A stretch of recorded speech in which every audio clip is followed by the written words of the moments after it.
tinun-an sa Ibo Elementary School ug Marigondon National High School sa Lapu-Lapu City lakip sa mga representante sa Pilipinas sa World Robot Olympiad sa nasud sa Panama karong Nobyembre. Ani ang report.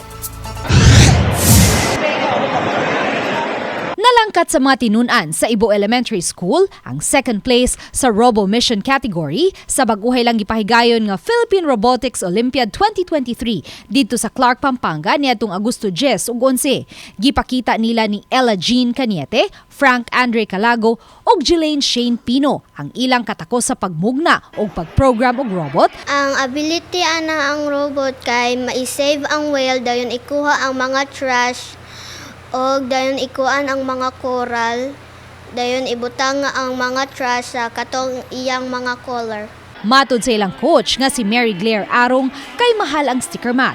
Tarpaulin ang kanunay nilang gigamit sa pagpractice. Busa, nakasinati sila og kalisod atol sa Philippine Robotics Olympiad kay sticker mat man ang gigamit atol sa kompetisyon. Ang pag-adjust sa robot kay usahay mamali siya kung i-charge man gud siya kay mausab iyang performance sa robot, then magampo na lang mi nga di mabuang ang robot.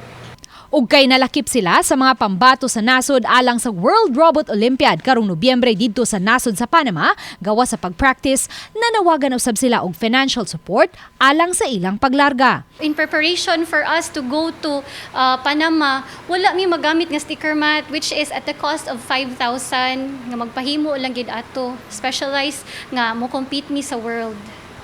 So muna nangita gid mi sa aming paglarga kay ang first problem is ang ilahang passport duha wala pa. Kauban nilang mularga paingon sa Panama ang mga tinun-an sa Marigondon National High School kinsa mo'y first placer sa Robo Sports Double Tennis category atol sa Philippine Robotics Olympiad niadtong Agosto. Uban ni Marlon Malgazo, Luan Merondina, GMA Regional TV Live.